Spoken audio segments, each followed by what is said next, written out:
why we see video everywhere today is it has kind of surfaced as, the most compelling and effective way to communicate what's important. It's the way that people are preferring to consume information. And so we as businesses and brands need to make sure that we're catering to how people want to get information out there. Welcome to the Online Genius Podcast, where host and renegade-thinking beer-brewing lawyer turned online entrepreneur Bobby Klink proves that building and protecting your online genius doesn't have to be rocket science. Bobby and his expert guests break down online marketing and the legal stuff so you can stop sweating the small stuff and get back to building your amazing business. Now, here's your host, Bobby Klink. Hey there, welcome to this week's episode of the Online Genius Podcast. I'm your host, Bobby Klink, and I'm really excited for today's show because we're going to be talking about how to use video in your business, and not the kind of traditional video that maybe you thought about a Facebook Live here or there, but being more strategic about using video that looks professionally created as part of your business, and how you can do it without spending an arm and a leg. And today we are joined by Jason Hsiao. Now, Jason is the co-founder and chief video officer of Animoto, an award-winning online video maker that makes it easy for anyone to create professional quality marketing videos, even if they have no technical skills and have never created a video before.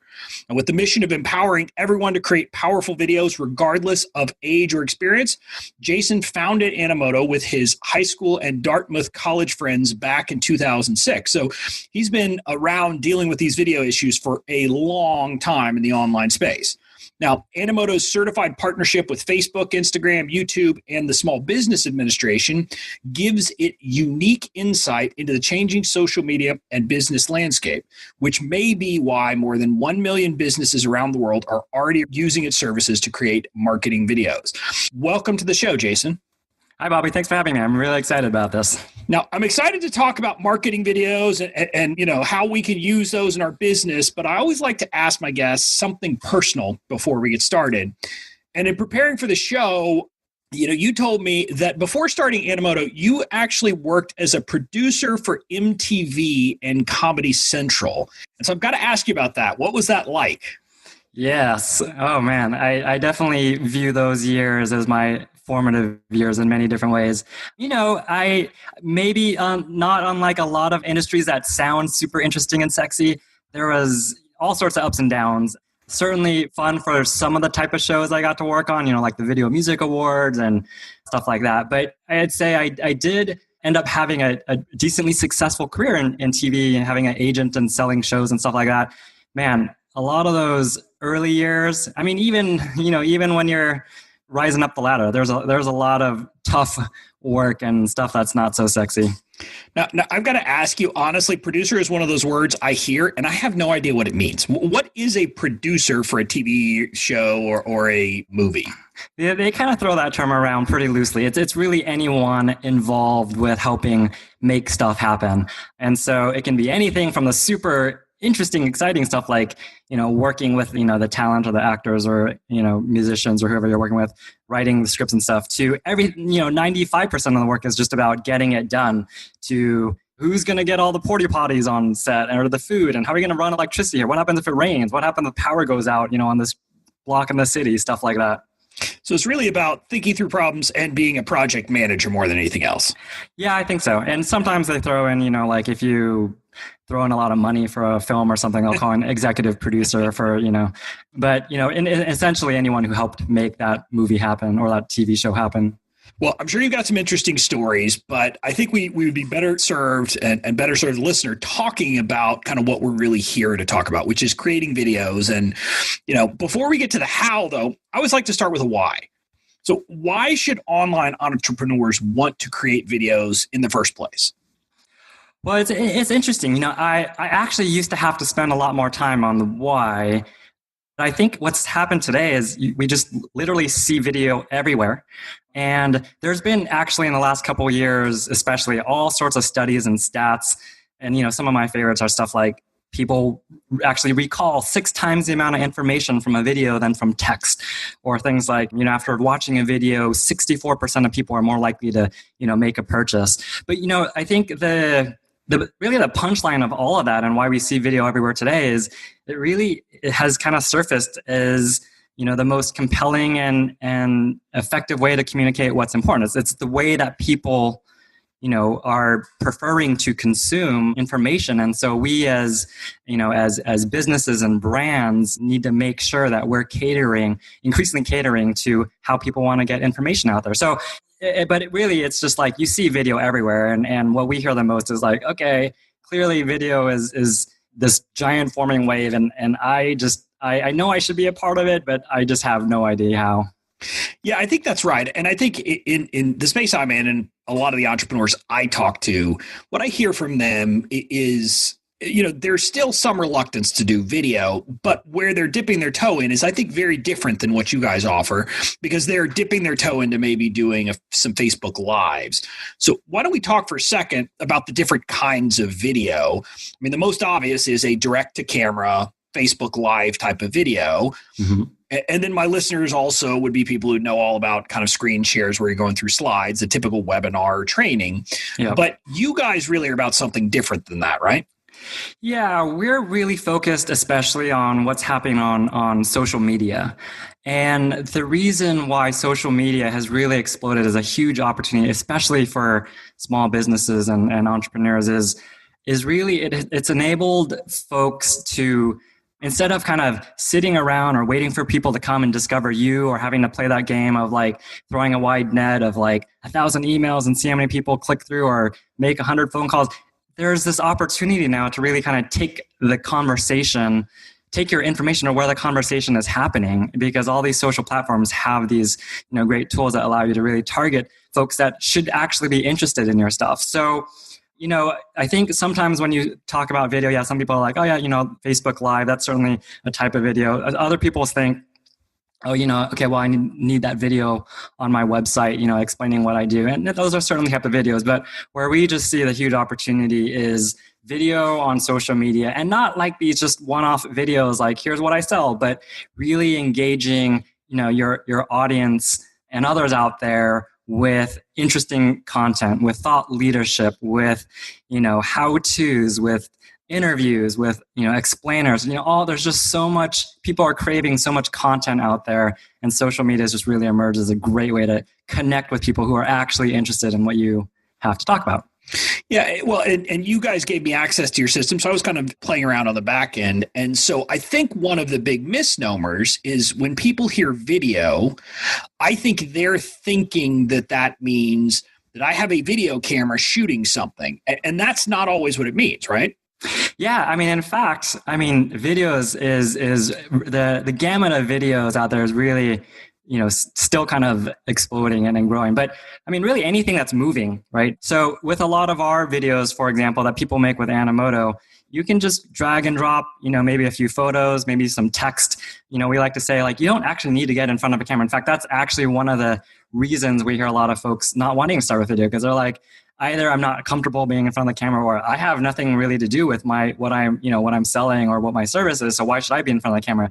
We just like to say, listen, whatever it is already working for you today as part of your marketing or your sales, or as part of your, your message or your spiel, that you can take any of that, or any of the content that you produce regularly, that all of that can be fodder for video. So we love to encourage folks, start with what you already have. It could be a photo and some text. You put that into a short bit. And these videos, I think the other thing is people need to realize, especially on social media, these do not need to be like 5-minute masterpieces. Certainly if you have something that you're trying to really explain or teach, you could create a video that long. But most videos out there are short, like 10, 20 seconds, that just really kind of capture one point. Think about anything that you might like tweet. It's like an image and a couple points you want to say about that. That can actually be a video. So I think once people start to really see the types of videos that are out there on social, and they think of it like really anything that's moving, they'll start to realize, oh, actually, I can actually even have just a video with just text, just to, here's top 3 reasons why you should be doing X, Y, and Z. Wow, that's a video. Yeah, and to dig down on that, when you say moving, the moving in that is the animation of the text coming onto the screen, basically? Correct. Yeah, those transitions, how things are animating on. And really, when you think about what's happening on and how most people use social, they're usually on the go, short attention spans, are flying through their feed, but they're spending a lot of time on these platforms, but they're flying through. And so when there's something that kind of captures that visual attention, that's what makes people want to stop and pay attention a little longer. And by the way, I'm glad you said you don't have to make these long masterpieces. It's funny. Earlier today, literally, I was on Facebook. I don't remember what I was looking at, but it was some video. And my daughter came in and wanted me to go do something. And she really wanted me. And I'd said I was going to do it. And the problem was I'm looking at this video and it still had 2.5 minutes left. And that was almost an annoyance. And what's the ideal length for a video that you're going to put on social media? Man, so many people ask that. Typically what I say is there's no one size, fits all rule for that. I'd say typically whatever you think is short, make it shorter. Like less is more. Every second time, if you think about how people consume video online, it's not like a theater going audience where they're going to be sitting in their seats at the end of your video. By definition, 100% will start watching and then from there it just falls off. So every second counts. And, videos don't have to be more than they don't have to be more than 10 or 20 seconds. What I usually say is, what I see often people trying to do is cram too many points into a video, whereas oftentimes 1 point in one video is all you need. And if you think you have 3 or 4 things to say, make those separate videos. But really kind of increasingly on social media especially, it's about these bite-sized pieces of information. So less is more. Less is more, but whatever you need to really kind of convey your point. But just remember, every second counts. Okay. And so let's talk about use cases. I think you mentioned tips, tricks. What other kinds of videos are useful to create? Well, so here's what's fun about thinking about social media, right? Is increasingly it's not just about kind of creating awareness. You really, when you think about the whole buyer's journey, there's increasing opportunity to really cover that whole part of the journey. So you think about all the different types of content that you might already be producing, or things that you're already talking about, or things that people are already asking you, often. You think about how those might translate into videos. So probably the most obvious is just your company overview or whatever it is that you offer as a product or service.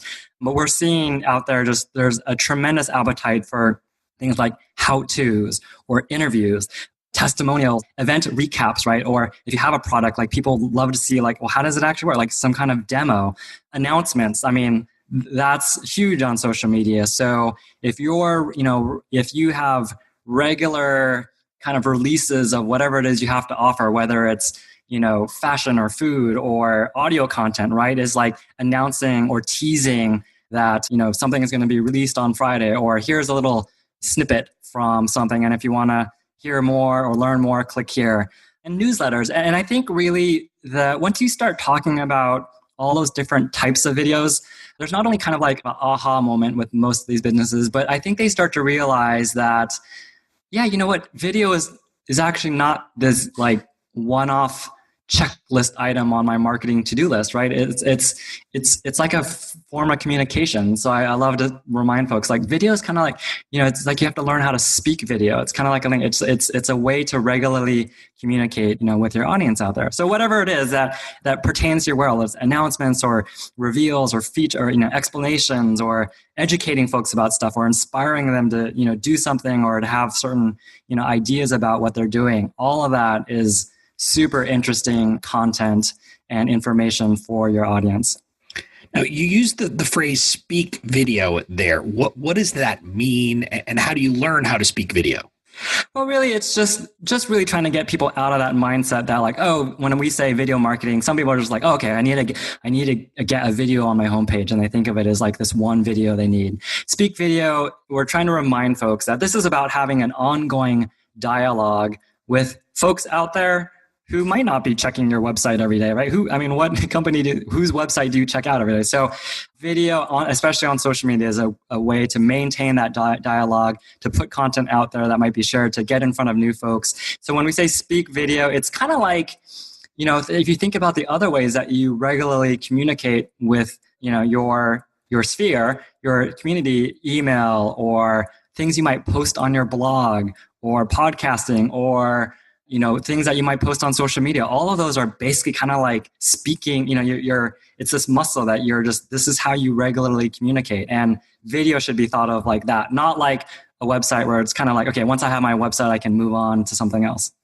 So it needs to be an ongoing campaign and something you need to be thinking about on a regular basis as part of your business, not a exactly two and done type of situation. Just like email, just like posting to your blog or to social, it's an ongoing form of communication. And it's just, and the why, right, is just because this is how people are increasingly wanting to consume content. So.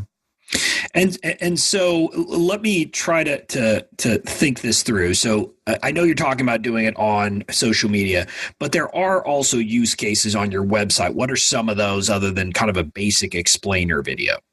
Certainly. So, typically people these days expect something on your homepage, and usually they want an overview of what it is you have to offer or what your products or your services are. But, from there, sometimes they want to see. I love recommending, like testimonials. Certainly, if you're a business that has any traction, there are folks out there that, that love your product and service. That's why you're in business. So finding those folks and using video to kind of capture that testimony. And again, this doesn't mean like tracking them down across the country and putting a camera in front of them. You could get a quote from them. You probably already have a page on your site that has maybe some great quotes or testimonials from maybe critics who have, talked about your influencers, or just customers who love. Take some of those quotes, maybe include a picture, maybe don't, but create a video with a few of those.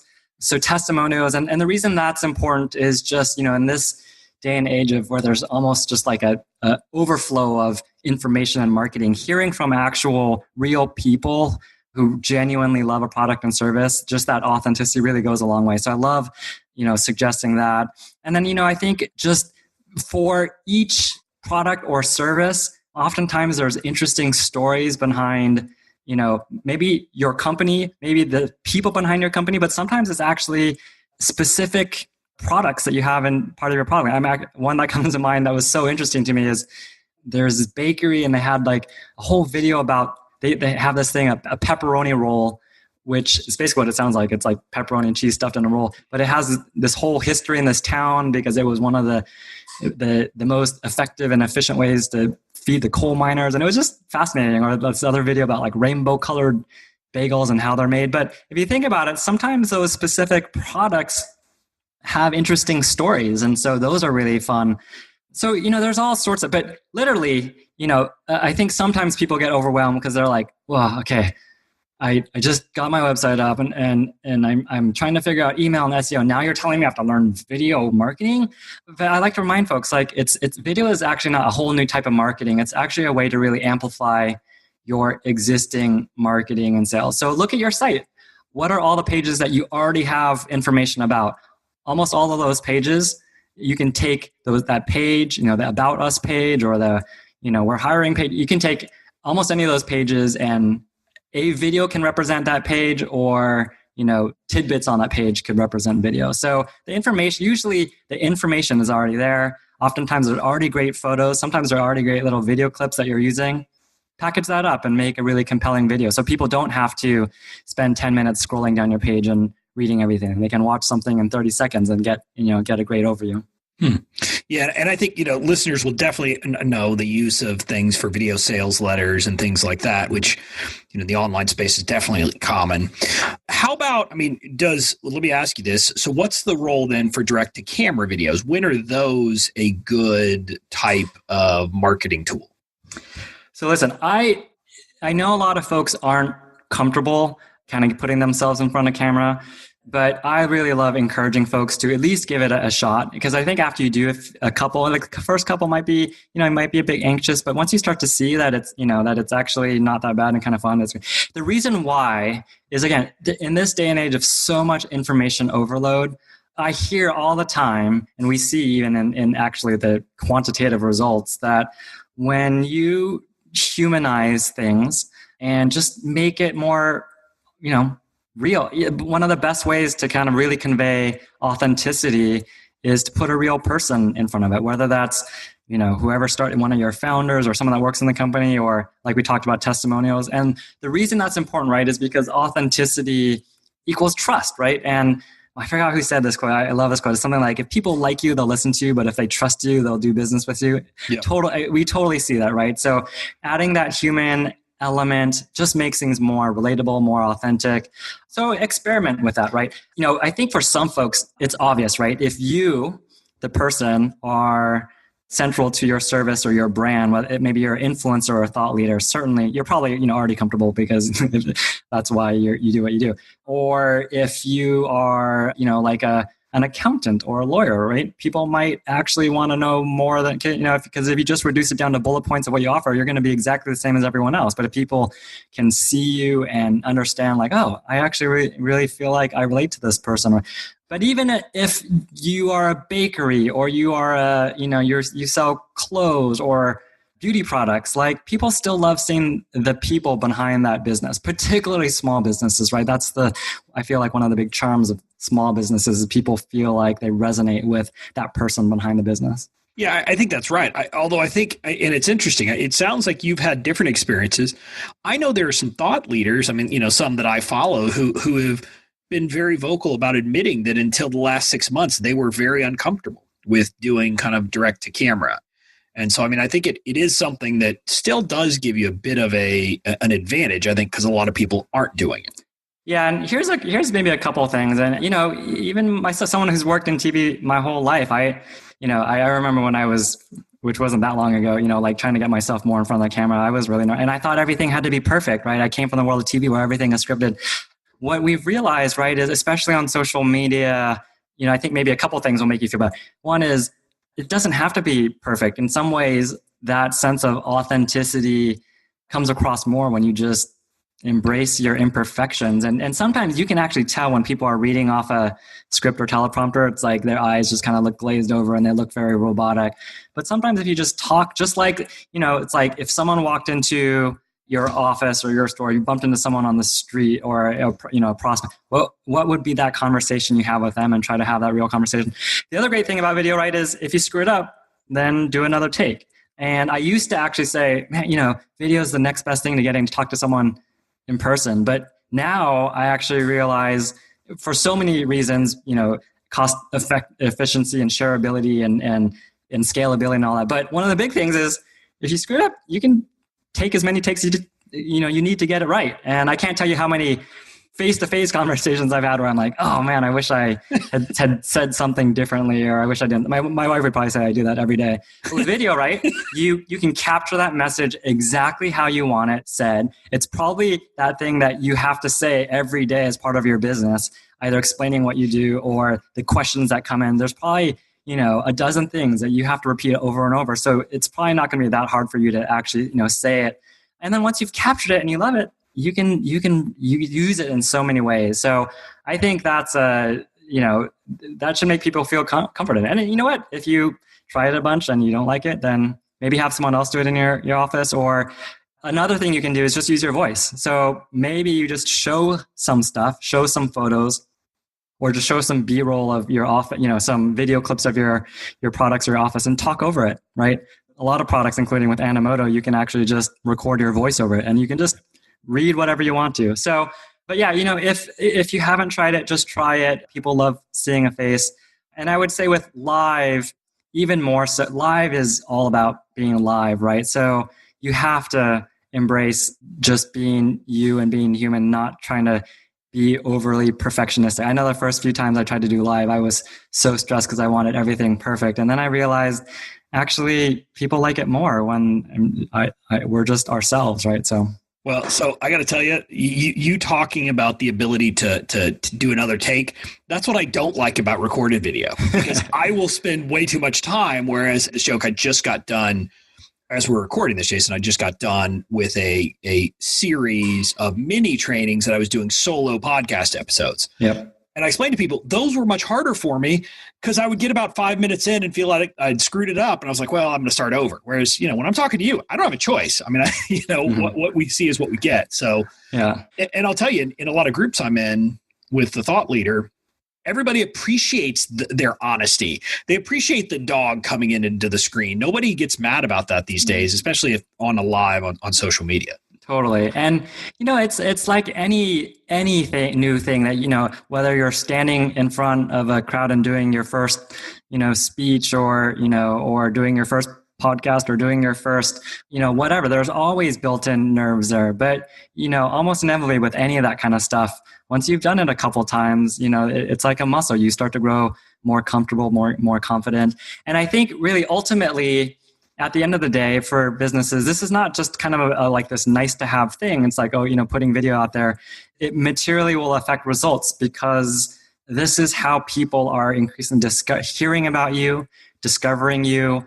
So this is when you start seeing the results that a video that maybe you spent, a few minutes on, maybe it took half an hour to get the perfect take, but you start to see that video gets seen all over the world and shared and talked about and creating leads and sales or conversions. You're like, wow, that 30 minutes basically just served me 12 months of work. So the results I think are the most exciting part, especially on social media, where folks can really target the folks that you can upload your video and organically, we say, and the people who are naturally interested in you will probably find it. But the powerful thing about social media is about really getting in front of a new audience and being able to do that for dollars, right? Just super cost effectively. Folks that would not normally find you, and that because of all the very sophisticated tools these social platforms give you, ones that will be really interested in exactly what you have to talk about. Yep. And I do that with the direct to camera, and I've thought about doing some kind of the more Animoto style as well. Now, let me ask you though, when you're thinking through this process of creating videos, how much is too much? I mean, what should people set as their goal for how many videos they're going to put out, say a week or a month, or what's the right number? Great question. I think it probably differs, for the different types of businesses out there. But if you think about the cadence at which you are already doing, say, like email or posting to social, posting to social, probably people do more regularly, but I'd say at a minimum, however often you're emailing folks out. So, if you're emailing, doing some kind of email every couple of weeks, that's probably the place to start. And as you grow the confidence, you see the results you'll see. But I think like any marketing initiatives, how you decide how much or how little to do should be, really based on the results. So, I think once you start doing a couple videos and you start seeing the results, you'll just want to do more because how effective it is and how cost effective it is. And so if you have the choice between putting $100 here or $100 there, and you start to see the results that video is really delivering, you'll just want to do more. So I think the right answer, right, probably isn't any specific number that applies to every business. It's really about almost how you make decisions on any investment in your marketing strategy. But with video, we've just seen over and over and over, especially with small businesses, that those you see those results really quickly, and it just kind of almost makes you like addicted to video because you're like, wow, that was actually easier than I thought, and wow, that got that many shares or views, or I got that many leads from it, or people who are coming to my site say that's how they heard about me. So I think it will be self-informative once you've done a few, how many you should be doing. Okay, now I do want to ask you a question, because when I tried videos, one of the biggest stumbling block for me, it's not worry. I mean, and I'm not worrying about the direct camera, but more the ones that Animoto lets you create. I don't know where to start in creating my storyboard. How does someone kind of start to conceive of what are the different screens? What text goes where? What's the music? How do you figure all that stuff out? Well, I'll talk a bit about Animoto. So one of the fun things about Animoto is we've been able to take, we've been doing this for 10 years and we have all sorts of folks from across the industries. And we've literally been living, breathing, sleeping video, how to create video, and what makes for successful video for the last 10 years. So what we have as part of our video making tool is what we call starter templates. Actually, they're starter templates, what we call storyboards. And so it's exactly what it sounds like. We have a whole collection. So if you don't know where to start, you can just literally scroll through, see all sorts of different types of examples. And what's great about these storyboards is we've taken all our wisdom, all our experience, all our learnings, and try to pack it into each one of these storyboards. So you literally just scroll through, you find one, you're like, oh yeah, my business could use a video like that, or yeah, I need a top 5 list or what. You can open that up, and basically with Animoto, it's a drag and drop interface using building blocks. So you kind of see, maybe 5 or 6 or 7 building blocks, however long the video is.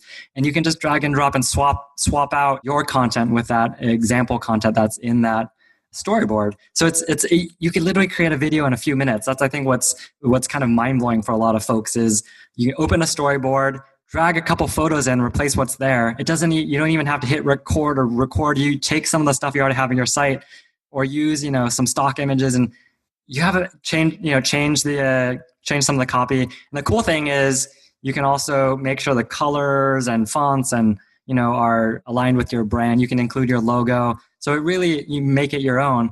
But you can have a video in just a few minutes. It's actually pretty fun to see people realize that it's that easy. Yeah, and it definitely is. My problem is always thinking through kind of translating to a broader strategy of thinking through, okay, what kind of videos should I be creating, and then creating it. And I think maybe that's a broader strategy. Do you guys have a blog post or things like that help people figure those pieces out? Certainly. And I'll, when we wrap up, I'll try to figure out a place to put a few links to be helpful with that. But I think at a high level, so I threw out a whole bunch of different types of videos, and hopefully that is enough to kind of get people starting to think about types of videos. But in terms of strategy, I think maybe and there's all sorts of different crazy frameworks out there, and a lot of which I don't even understand. I think for small businesses, one simple way to kind of think about different types of videos, one is, how do you use video to create interest for maybe folks that aren't familiar with you or your world? And what are videos that you can use to convert interest? So once people are kind of interested, what are the types of things you can talk about to convert interest? Or if you use leads as part of your kind of your business workflow, as part of your marketing lingo or sales, what are videos that you can use to create leads? And what are videos you can use to convert leads? So to be specific, right, the types of things that oftentimes are great just to kind of get people interested into your world are things like thought leadership, or how-tos, and different type of explainer videos, or studies that you might have done, or interviews with interesting folks. And then you think about, okay, well, once people have kind of said, oh yeah, I'm kind of interested in this world of of furniture or law or fashion, and you want them to to learn a bit more about your world, those are the type of videos that might be a bit more like, okay, so here's what our company offers, or here's some folks talking about what our company does, or let me actually just show you how our service or our product works. So ones that are a bit lower in the funnel. So in terms of strategy, for those that are familiar with who have who work with a either a funnel or some type of 3 or 4 part customer journey, you can think about the videos that really plug into each of those stages of the customer journey or your funnel. So we're kind of getting into more advanced stuff, but simply put, what are the types of videos that can attract interest, and what are the types of videos that can convert interest? And that's a great place to start. And I'll try to think of some great places to kind of point people to learn more if they're interested. Yeah. So as you were talking, one thing I thought about, I currently am running Facebook ads to for people to download a guide that walks through the 3 different legal policies for your website. So maybe I create a video that basically just gives them the list of the 3 different policies. And then at the end, it says, to learn what to include in each one, click here to download. Exactly. Or, maybe you share just like a teaser, and it's like to learn more, or to, to find out more. Or maybe it's, if your content that you're giving away or that you're putting out there is, like a 10-part something, you give away one, you talk about one of the parts. And, so there's all sorts of different ways that you can kind of tease and then get people, to kind of click into more, to swipe for more. But that's a fantastic way about putting, either thought leadership content out there, or how-to content out there, or educational content out there, because people need that stuff. They love that stuff. And it's a fantastic way to introduce people into your world. And when they are like, oh yeah, this was really valuable, they'll, more often than not be more interested in what you have to say and what you have to offer. Well, great, Jason. You've just given me something I have to do now this week to get done. I need to create that video. That would be fantastic. I'd love to see it. Well, so this has been great. And let me just ask you a broad question. Is there something we haven't talked about that we should have talked about to help listeners kind of understand, what they need to be thinking about when it comes to video? Yeah, you can probably hear how excited I am about social media, the social media opportunities and video on social media. But let me get very specific for a second and explain why it's such a huge opportunity for small business right now. If you think about what's happening on social media, let me think of a specific one. I saw a video the other day. It was Click and Curl. It's like a 10-person business out of Wisconsin or something like that. Beauty products, and their video on Instagram, it was like literally just before like a video from Dior and maybe a few other, like a few videos after, is like from Chanel. But the fact that a small business in Wisconsin can be seen right next to an international powerhouse like Chanel, it's just crazy. If you think about the world of TV, which not that many years, actually TV still exists, right? But like that would never ever be a possibility. But the fact that a small business like Click and Curl can be seen next to some, national or international powerhouse is just amazing. And social media has really leveled the playing field. And the reason why, right, is because they have these tools that give you the ability to really specifically target those that should be interested in you. So without that much money, you can start with like $20. That's a crazy $10. And you just be very thoughtful about who you're trying to target.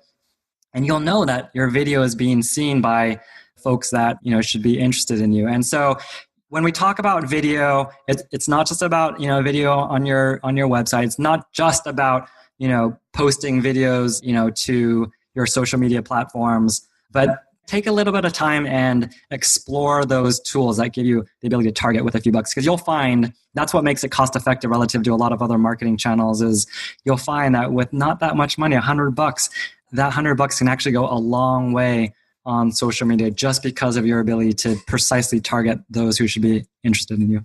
Yep. I think that's all great advice. Now, one question I always like to ask my guests as I'm getting to the end is I like to think in kind of small bite-sized things that people can do. So I always like to ask my guests, what is something that a listener could do, say, in 5 minutes a day, or something they could get done by the end of the week to improve their business, and in this case, using video? So under that, what is advice you would give to listeners?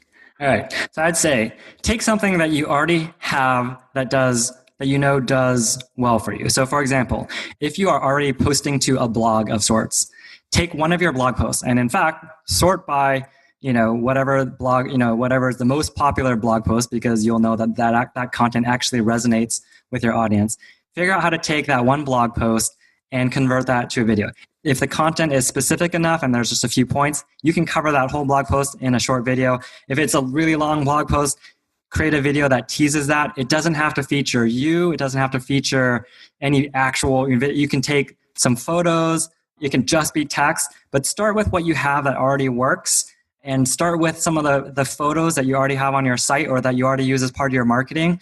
Don't worry about having to capture yourself on it. Just gain that confidence of creating one simple 10, 15 second video. And once you, and I wish I could just watch everyone's eyes when they make their first video, because it's so magical. When you see how easy it is to create a professional looking video, that second, third, fourth one, you'll just want to do, because it can actually be kind of fun. So start with what you have. If you have a blog, whether you're posting to social media all the time, or if there's something that you email on a regular basis, if you have a monthly newsletter, take one of those pieces of content, put it into a video. Take something you have that already works, put it into a video, and see how it does. That is great advice. It's a small win. It's an easy win. And so that's something people should definitely do. Now, thanks for all the great advice and for the great discussion, Jason. How can listeners get in touch with you? Where should they go to find out more information? Well, let's see. To make this easy, since I said I'd promise a few links, I'll create a page for folks to go to. Say Animoto.com/online genius. How about we do that? Animoto.com/online genius. And I'll put a few links there, and certainly I'll have all my contact information, my social stuff. And I just say, don't hesitate to get in touch, whether you're just trying to figure out how to get started with video or trying to figure out how to take things to the next level. I love talking to any and all businesses, and I'd love to be part of, help you out, be a part of your conversation. So don't hesitate to get in touch. So I'll set up that page, Animoto.com/online genius. Yep. Thanks. Thank you, Jason. We will have that in the show notes, listeners. So, Great. Jason, I want to thank you for coming on. This has been great. It's been insightful, and I know I've learned some things, and I think listeners have as well. Thanks, Bobby. It's been a real opportunity. I appreciate the privilege. That's it for now. Listeners, stay tuned for a quick legal lesson after the break. And now for today's legal lesson. Yeah. Wow, that was a really great interview with Jason. And, I really love Animoto. I've been playing around with it. They gave me access and I've created some videos with it, and it is a really great software. So I definitely recommend, if you're thinking about using video as part of kind of your marketing or your ongoing platform, Animoto might be a good solution. I'm not getting a cut. I'm not an affiliate. I just like the software. So you might want to give it a look and give it a try. Now, in today's legal lesson, which I'm not doing a lot of these legal lessons standalones anymore because the format of the show has changed a bit. But in today's legal lesson, I want to address a couple of things you need to think about when you're creating video. And this is if you're doing an Animoto style video, if you're doing a YouTube show, or any other video you're going to use in your online platform. There's a couple of things that I want you to be thinking about when you're doing it. And it's two areas of law. It's copyright law, and then separately, it's the area of the right to publicity. So I want to talk about each one of those in turn. First, let's talk about copyright law. So copyright law comes in if you are using any other kind of stock images, stock photos, or anything else like that in creating your videos. Or if you wanted to, even if it wasn't stock, but if you wanted to take someone else's video and put it into yours, or someone else's picture and put it into yours, etc., then there are copyright issues. So what you need to do when you're doing that is make sure you're getting the right permissions. Now, if you're using stock photos, if you're using stock videos, if you're using anything like that, the answer is pretty simple. You need to go to a reputable stock photo or stock video site that will give you the proper license. So there's a lot of those sites out there that you can go to. One of my favorites is called Storyblocks, and they have images which are okay, but they also have stock video that you can get, which is very good. That's a paid resource, just so you know. But for images, there are lots of great free ones. There's Pixabay, there's Pexels, there's Unsplash. There's a lot of these great sites that give you the right kind of license. Just make sure you're getting the right kind of license that does three things. One, it's royalty free. And that just means you don't have to pay based on how much it's used. It needs to say that it's okay for commercial use because you're going to be using these things commercially. So you don't want it to say that you can't use it that way. And then the final piece is you want one that does not require attribution. So even if you want to sometimes give attribution to the people who created the video or created the image, that's fine. But you want the license not to require it, because if it does, you might end up making a mistake without realizing it down the line. So those are the three attributes. Again, royalty free, okay for commercial use, and no attribution required. So that's the copyright issue in a nutshell you need to be thinking about. But I also want to address the right to publicity.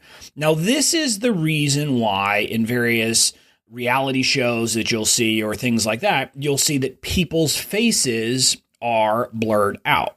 Because under the law, people have the right to control how their name, image, and likeness is used commercially. And that's kind of a phrase we use, name, image, and likeness.